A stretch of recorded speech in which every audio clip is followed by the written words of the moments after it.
मैं JP Agarwal acupressure soul प्रशिक्षण संस्थान का वर्तमान अध्यक्ष और पिछले 30 वर्षों से एक्यूप्रेशर का सेवक के रूप में मैं यहाँ कार्यरत हूँ। और सौभाग्य का विषय है कि SGPGI के कार्डियोलॉजिस्ट डॉक्टर बृजेंद्र पांडे हमारे मध्य यहाँ पर आज विराजमान हैं।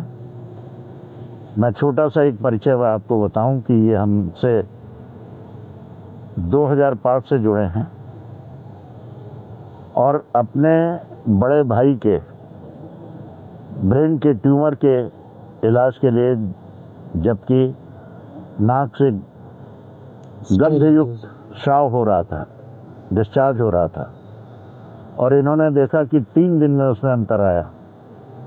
उसके पश्चात से इन्होंने मुड़ के नहीं देखा और इस एक्यूप्रेशर को, एक्यूथेरेपी को पिछले 20 वर्षों से जब भी हमने इनको याद किया, कॉन्फ्रेंस में, क्लासेस में आके इन्होंने हमारा मार्गदर्शन किया। और आश्चर्य का विषय है कि SGPGI के जो क्रोनिक केसेस हैं, TBD के हैं, हार्ट ब्लॉकेज के हैं, उनको इस विश्वास के साथ कि इतना लंबा खर्च, इतना बड़ा खर्च जो नहीं कर सकते हैं और जो कर भी सकते हैं, उनको साइड इफ़ेक्ट से बचने के लिए आपने भेजा। और उनका ट्रिपल वेसल डिजीज जो पूरा बाईपास सर्जरी का केस था, उसमें उनको पूरी तरीके से 3 में से 2 आर्टरी खुली और कैसे आपका विश्वास बढ़ता चला गया। और PGI के डॉक्टर्स के बीच में भी इस बात को रखने में कभी हिचक नहीं की। और आज हमारे बीच, मैं ज़्यादा बात नहीं करूँगा, आप समझ गए होंगे कि इनका देश विदेश में, इन्होंने कार्डियोलॉजी के रिसर्च में बहुत बड़ा योगदान दिया है। लेकिन इनका स्वराष्ट्र प्रेम और परिवार का प्रेम, भले ही उन्होंने रिसर्च विदेशों में किया हो, लेकिन भारतवर्ष की भूमि से अपने राष्ट्र, देश हित, राष्ट्र हित प्रथम, उसमें SGPGI में पुनः आ गए। आपका स्वागत हमारे संस्थान में है। Thank you sir. आप अपने पेरेंट्स को मार्ग के स्नान के लिए आए हुए, उनसे मिलने आए थे। जी। लेकिन ये कहते हैं कि हमारा पेरेंटेज हाउस ये कॉलेज है, जो हमारे संस्थान के प्रेरणा स्रोत आदरणीय खेमका जी के नाम से, माता प्रसाद खेमका एक्यूप्रेशर महाविद्यालय के नाम से, ये पूरे देश में विख्यात है। ये एक ऐसी इंस्टीट्यूट है जो पूरे देश में एक्यूप्रेशर की एक इंडिपेंडेंट पद्धति के रूप में एक्यूप्रेशर, एक्यूथेरेपी की घटक के रूप में कार्य कर रही है। आपका क्या विचार है, आप जानने के लिए मैं आमंत्रित करता हूं डॉक्टर बृजेंद्र पांडे जी को। Thank you sir, thank you. आप अपनी क्वालिफिकेशन भी बताएंगे। एक्चुअली मैं SGPGI में research department, cardiology research department में काम करता हूँ। हमारे HOD professor Aditya Kapoor, professor Ankit Sahu के साथ मिलके पूरा रिसर्च मैं करता हूँ। और ये तकरीबन रिसर्च में मुझे जुड़े हुए 10 साल से ऊपर हो गया। शुरू में रिसर्च करते गए, अभी तो जगह बड़े बड़े प्रोजेक्ट पे हम लोग काम करते हैं, रिसर्च करते हैं। उसी समय हमारी मुलाकात आपकी से हुई थी सर, जब रिसर्च कर रहे थे, और आपने हमको कुछ आइडिया दिया था, जैसे कि C7 का कंप्रेसर होगा तो हार्ट के टैकीकार्डिया हो जाएगा। मैंने स्टडी करा, ये बिल्कुल सही पाया। उसके बाद जब आपसे, जैसे हम प्रोफेसर आदित्य कपूर और अंकित साहू से सीखे, वैसे ही आपसे सीखे कार्डियोलॉजी के मामले में, कि आपने जो स्पाइन से बताया कि हाँ टैकीकार्डिया होगा, वेगस नर्व, आपने पहले ही चिल्ला के बोला था। और मैंने रिसर्च में पेपर पब्लिश में पाया कि वो सही है और टैकीकार्डिया होता है वेगस नर्व के डिस्टर्ब होने की वजह से। रही बात ये आपने जो बताया कि हम TBD भेजते हैं, तो मेरा ये क्वेश्चन, पहले जब पहला पेशेंट आपके पास डीवीडी भेजा था, उनके पास हमारे यहाँ एसजीपीजीआई में ही सर्जरी के कम से कम 3 या 4 महीना वेटिंग लिस्ट था। उस समय पहला पेशेंट सर के पास भेजा था कि चलो देखते हैं कि कितना मिलता है। पहला पेशेंट भेजा और उसके बाद ये 3 महीना ट्रीटमेंट लिए।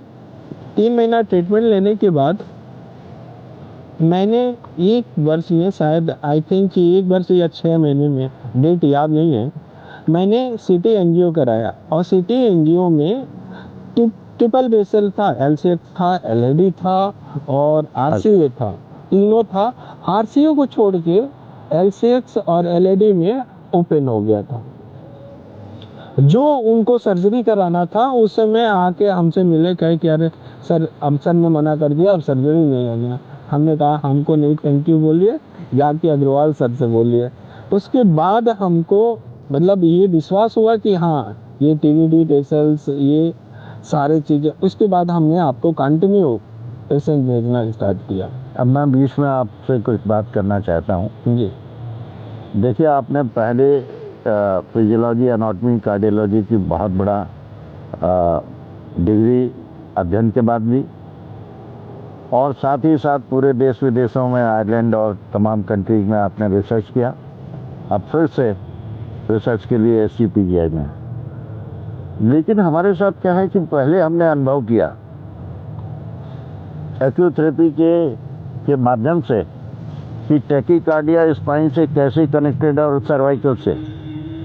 बाद में उसका प्रमाण मिला हमें, और प्रमाण आपसे नहीं बल्कि सारे जितने भी फिजियोलॉजी, एनाटॉमी के एक्सपर्ट थे, हमने उनसे चर्चा की, उनसे बात की, फिजियोलॉजी एनाटॉमी के जो डॉक्टर्स थे, कि ये इसका कनेक्शन हम सारा का सारा स्पाइनल नर्व से पा रहे हैं। क्योंकि टीसीएम में, यानी ट्रेडिशनल चाइनीज़ मेडिसिन जिसे हम एक्यूपंक्चर कहते हैं, उसमें सारा का सारा पेरिफेरल नर्व का जिक्र है, और उसमें एक मेरिडियन के माध्यम से स्पाइनल नर्व को कनेक्टिविटी, बस हम उसको पकड़ कर हम लोग कहीं से पीछे, मतलब सर आपको बताएं, मैं पेपर जब देखता हूँ कि हम लोग शायद इंडियन एक्यूप्रेशर में पीछे इसलिए हैं कि चाइना ही वाले तो पब्लिकेशन पहले से करते आ रहे हैं, और आज भी पब्लिक होता है उनका सारे पब्लिकेशन। आप ठीक कह रहे हैं। मुझसे आप सबने कहा कि आप पब्लिकेशन पे आइए। मैंने कहा कि पहले एक्यूथेरेपी एंड पोटेंसी फर्स्ट, बाद में पब्लिकेशन। हमने जब देख लिया कि इसमें किडनी ट्रांसप्लांट जैसी ताकत है, लीवर ट्रांसप्लांट का केस आपके सामने है किडनी का, और पैरालिसिस के पेशेंट, और अभी मस्कुलर डिस्ट्रॉफी के बहुत से केसेज आए जिस पे कि मेडिकल साइंस ने हाथ खड़े कर रखे हैं। जब हमें उसमें रिस्पांस मिला, तब हमने इसका अध्ययन और जोड़ दिया। तो मैं ये कह सकता हूँ कि थेरेपी फर्स्ट और फिजियोलॉजी एनाटॉमी। कल का आपका ही पेशेंट जो लिवर सिरोसिस वाला दिखाया था, मैं कल देख के मैं खुद दंग रह गया। और 5 दिन में अगर लिवर सिरोसिस होने का मतलब है कि अगर लिवर सिरोसिस हो गया तो लिवर ट्रांसप्लांट कराना है। अगर लिवर ट्रांसप्लांट कराना है तो 40 से 50 लाख रुपया कम से कम चाहिए, और एक गरीब आदमी कहाँ से है। वैसे ही कल हमने एक पेशेंट देखा, लिवर सिरोसिस हुआ है, और वो 5 दिन में वो सिम्टम ना के बराबर हो गए, जो सिम्टम से परेशान था। तो मतलब वाकई ऐसे ही एक केस, और 1 साल में ILDS ने 3 बार उनको टाइम दिया ट्रांसप्लांट के लिए, और तीनों बार कहा कि अभी कुछ बेटर लग रहा है। लास्ट में कहा कि नहीं, you are all right, perfectly all right, आपका ट्रांसप्लांट नहीं होना है। ये इलाहाबाद के एक ज्वेलर हैं, श्याम जी अग्रवाल, वो कैसे ठीक हुए, इसके पीछे भी एक्यूथेरेपी के उनकी वाइफ प्रियंका जैन ने 6 सेमेस्टर किए हमारे कोर्स में। जो हम उनको ट्रीटमेंट देते थे वो उसका एप्लीकेशन स्वयं करती।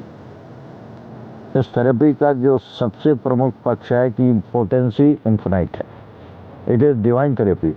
लेकिन कमज़ोर पक्ष ये है कि एप्लीकेशन, दवा खाना आसान है, लेकिन दवा को छुड़ाने के लिए अपने हाथ के ये आप देख रहे हैं, इनसे पॉइंट दबाना, इनसे कलर लगाना, और ये सारी चीज़ें बहुत ही माइक्रो हैं और बड़ा ही माइक्रो स्टडी की आवश्यकता है।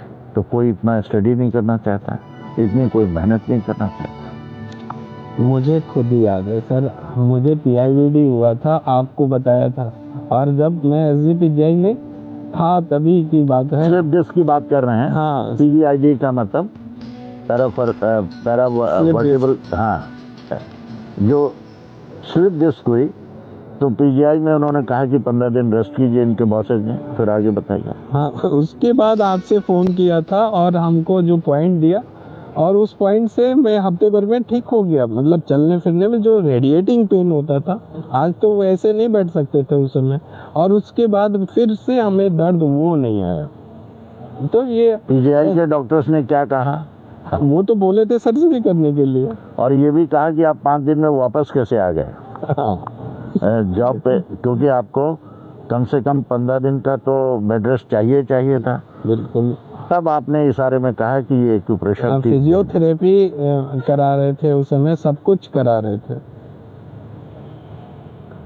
तो ये ऐसी चीज़ें हैं जो सामने आती हैं, और मैंने ये देखा है कि इसको कोई भी प्रबुद्ध वर्ग, लोग कहते हैं कि ये थेरेपी क्यों नहीं आगे बढ़ी, कहाँ रुकावट है? रुकावट कहीं नहीं है, गवर्नमेंट ने कभी इसे रोका नहीं, हमारा संस्थान चल रहा है, सारी चीज़ें, हाँ, सारी चीज़ें हैं। और इसमें जो हमारी ये टीम बैठी हुई है, ये शुरू से, और इन्होंने सब कुछ अपना सर्वस्व समय दिया है। मैं कुछ ये हमारे संस्थान के डायरेक्टर द्विवेदी जी से भी चाहूँगा कि अपनी बात जरूर 2 शब्द कहें। धन्यवाद अग्रवाल साहब, आप यद्यपि आप बहुत ही प्रासंगिक और सही बात कर रहे हैं, और डॉक्टर विजयेंद्र पांडे साहब से आपका डिस्कशन बहुत ही सही दिशा में जा रहा है। मेरा बीच में हस्तक्षेप करने का कोई ऐसा अवसर नहीं है, लेकिन डॉक्टर विजयेंद्र पांडे साहब ने इस विधा को लोगों तक पहुंचाने में हमारी जितनी मदद की है, सबसे पहले उन्होंने स्वयं अनुभव किया, स्वयं एप्लीकेशन खुद लगाया पॉइंट। जब भी कोई प्रॉब्लम होती थी तो एलोपैथ के डॉक्टर होते हुए भी टैबलेट खाने से पहले डॉक्टर अग्रवाल साहब से हमारे संपर्क करते थे, और जहाँ तक मुझे लगता है कि उनका ये अनुभव रहा है कि मैक्सिमम मामलों में उनको टैबलेट की जरूरत नहीं पड़ती थी। इसी आज भी करता हूँ। अभी परिवार के सभी सदस्य 2 दिन पहले हमने फ़ोन किया है अपने बारे में। हाँ, तो ये जो मुख्य चीज़ है कि जो आदमी एक्सपीरियंस करेगा वही इस चीज़ को समझेगा। तो एक्सपीरियंस किया, समझा, और उन्हें ये लगता है, जैसा कि अभी आपने बताया, कि जिसको 50 लाख का खर्च, उससे ऊपर का खर्च होना है लीवर ट्रांसप्लांट में, अगर 15-20 रुपए में इन पॉइंट लगाने से उसको रिलीफ मिल जाता है, तो सामान्य व्यक्ति, जो व्यक्ति संपन्न है, वो 50 लाख अफोर्ड कर सकता है। लेकिन उसे भी अगर शरीर से छेड़छाड़ न करनी पड़े तो उसे ठीक ही लगेगा कि उसके किसी विकल्प का वो इस्तेमाल कर ले। लेकिन जो गरीब व्यक्ति है, जो 50 लाख की तो सोच भी नहीं सकता, कल्पना भी नहीं कर सकता, क्या उसका इलाज नहीं होगा? क्या वो अभिशप्त है मरने के लिए? जी नहीं। ईश्वर ने ऐसी विधा दी है, ईश्वर ने ऐसे बिंदु इस शरीर में दिए हुए हैं, जटिल से जटिल बीमारी का समाधान उन बिंदुओं के माध्यम से हो सकता है। आदरणीय अग्रवाल साहब के नेतृत्व में संस्थान उन सबको उद्घाटित कर रहा है और जनता तक पहुंचाने का प्रयत्न कर रहा है, और मुझे बहुत खुशी है। मैं डॉक्टर साहब को धन्यवाद देना चाहूँ कि वो बहुत सतर्कता से और बहुत ही घनिष्ठता से, बहुत ही मन लगा के हमारी इस कार्य में मदद कर रहे हैं। ये इलाहाबाद मेडिकल कॉलेज के head of the department urologist doctor Siddharth Agarwal और उनके बेटे, जो इस समय कार्डियोलॉजिस्ट है PGI रायबरेली में, ये सब के सब, और हमारे इस संस्थान के एलोपैथिक प्रिंसिपल, हमारे इस पूरी एक्यूथेरेपी के प्रिंसिपल, प्रधानाचार्य, डायरेक्टर के साथ साथ AK द्विवेदी साहब हैं, और वाइस प्रिंसिपल ये राम कुमार शर्मा जी। इनको हम फिजियोलॉजी एनाटॉमी का गूगल कहते हैं। और बगल में आप देख रहे हैं उपचार के लिए आलोक कमलिया जी, इनको हम ट्रीटमेंट पार्ट का एक सर्वोपरि और ऐसा विद्वान इनको मानते हैं कि ये अपने ट्रीटमेंट के प्रोटोकॉल्स जो हम लोग तैयार करते हैं, ये अपने ब्रेन के सॉफ्टवेयर में संचित करते हैं और अप्लाई करने में ये बहुत ही द्रुतगामी है। हमारी पूरी टीम में अब देखिए रीच वन कार्यक्रम में ये सुबोध अग्रवाल जी आप सबके साथ मिलकर इसे आगे बढ़ाने का प्रयास कर रहे हैं, जिसमें आपका, राजू शर्मा जी का भी बड़ा योगदान है कि रात भर काम करने के बाद आज डॉक्टर साहब की बाइट के लिए नियत समय से कुछ समय पहले आए। और अब मैं कुछ चीज़ें और बताना चाहता हूँ कि हमारे यहाँ जो है लोग कहते हैं कि रूमेटॉइड अर्थराइटिस इनक्योरेबल है, न्यूक्लियर मेडिसिन आजकल प्रिस्क्राइब की जा रही है। ऑस्टियो अर्थराइटिस में तो हमेशा से फिजियोथेरेपी और तमाम चीज़ें होती रही हैं, लेकिन आपको आश्चर्य होगा कि ऑस्टियो अर्थराइटिस और रूमेटॉइड अर्थराइटिस और जिनका अब धीरे धीरे कैंसर के पेशेंट भी विश्वास आखिर में करते हैं, क्योंकि पहले वो देश के अपेक्स हॉस्पिटल में जब काफ़ी कुछ उनकी कीमोथेरेपी और उनके साइकिल्स हो जाते हैं, रेडियोथेरेपी के उनके साइड इफ़ेक्ट्स को रोकने के लिए आते हैं, लेकिन जो उनकी प्रॉब्लम रिकर कर रही है वो भी कंट्रोल होती है। तो अब धीरे धीरे कैंसर जैसी घातक बीमारियों के लिए भी लोग आने लगे। और जो कार्डियोलॉजी से जिससे सबसे ज़्यादा डरते हैं, हार्ट की डिजीज़ के लिए, तो डॉक्टर साहब ने बताया कि इनका ये कहना है कि मृत्यु रोकने का काम, मृत्यु के समय पे आने का काम ईश्वरीय है, और मृत्यु जैसे कष्ट को रोकने का काम पृथ्वी पर जो परमात्मा की शक्ति से युक्त डॉक्टर हैं, चाहे एलोपैथी के हों, चाहे थेरेपिस्ट एक्यूथेरेपी के हों, या अन्य विधाओं के डॉक्टर होम्योपैथी और आयुर्वेदिक के हों, सब मिलकर एक ही कार्य करते हैं कि ईज़ ऑफ लाइफ हो। और हमारे सौभाग्य है कि हमारे देश की वर्तमान सरकार, प्रदेश की आदरणीय योगी जी के नेतृत्व में हर जगह एक आध्यात्मिक प्रारूप दे रहे हैं शरीर के संचालन का। आप आध्यात्मिक स्वरूप क्या कहेंगे, क्योंकि एक्यूप्रेशर में एनर्जी का ट्रीटमेंट है, वो बिल्कुल ही अदृश्य शक्ति है, और वो माँ बाप के माध्यम से मनुष्य को मिलती है, और उसका संचालन निर्बाध गति से हो, ये एक्यूथेरेपी का दायित्व है। सरकार इसे खूब समझ रही है, देख रही है, और एक तरीके से मूक संरक्षण मिला हुआ है। आप कहेंगे साइलेंट संरक्षण का मतलब क्या है? इस छतनाक घाट पे HRI बगल में है, और ये सरस्वती आश्रम के नाम से यहाँ पर माननीय, मैं ये भी बताना चाहूँगा कि सुप्रीम कोर्ट के माननीय जज न्यायमूर्तिगण जस्टिस अशोक भूषण जी, जस्टिस पंकज मित्तल जी, और अन्य, और उत्तर प्रदेश के माननीय हाई कोर्ट के तो ऐसे अधिकांश न्यायमूर्तिगण हैं जो हमसे उपचार लेकर हमें आशीष देते हैं, और उनका बहुत बड़ा संरक्षण है। ये मैं सभी खास तौर से अपने जितने भी रोगी बंधु हैं, मैं उनका आभार व्यक्त करता हूँ। ये भी बताना चाहूँगा कि जिनकी ब्रेन के ट्यूमर के कारण 0 विजन हो गया था, और हेडेक बहुत ही भयानक, जहाँ पर सर्जरी भी एक बार करने के बाद फिर से रिकर हुआ, आंखें फिर से ज्योति चली गई, और वो हमारे पास रिकॉर्डेड केसेस हैं, एक नहीं कई केसेस हैं जिनको 0 विजन में पूरा का पूरा विजन रिस्टोर हुआ, क्योंकि एक्यूथेरेपी रोग की जड़ पर कुठाराघात करती है। आँख का कनेक्शन ऑप्टिक नर्व है, और ब्रेन के जो लोब्स है, अगर उसमें कहीं से ऑब्स्ट्रक्शन है फ्रंटल लोब के, तो ये ऐसा संभव है। और इसमें जब हम लोग ने मेटाफिजिकल ट्रीटमेंट किया तो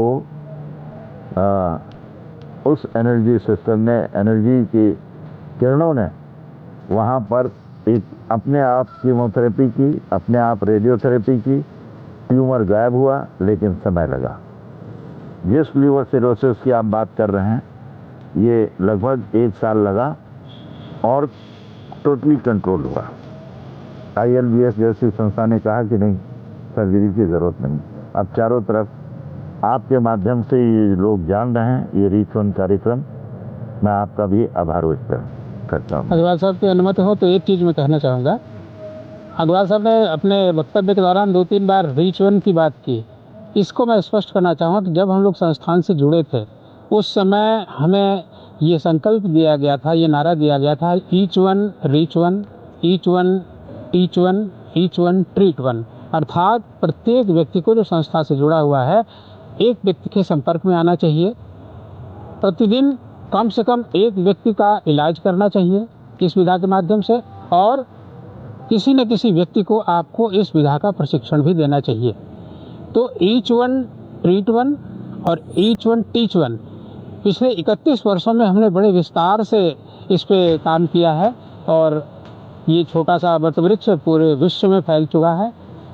जहाँ तक रीच वन की बात की, अर्थात ये जो इतनी सक्षम विधा है, जैसा डॉक्टर साहब ने भी स्वीकार किया है, इसकी विषय में लोगों को जानकारी नहीं है कि इतना सस्ता और इतना जटिल से जटिल रोगों का उपचार इससे हो सकता है। तो रीच वन कार्यक्रम, हमारे पास शायद समय की कमी थी, हमारे साथ जो साथी जुड़े हुए थे उनके पास इस विधा के उपचार और इस विधा के प्रशिक्षण के अलावा समय नहीं बचता था, इसलिए नहीं कर पा रहे थे। अब सुबोध अग्रवाल जी के नेतृत्व में रीच वन का जो हमारा संकल्प है, उसको हम पूरा करने के लिए आगे बढ़े। अर्थात हम प्रत्येक व्यक्ति तक पहुंचना चाहते हैं। और आदरणीय खेमका जी ने हमें ये टारगेट दिया था कि भारत के कम से कम प्रत्येक घर में एक व्यक्ति इस विधा का जानकार होना चाहिए, और हम उस लक्ष्य की ओर दृढ़ता से आगे बढ़ रहे हैं। धन्यवाद।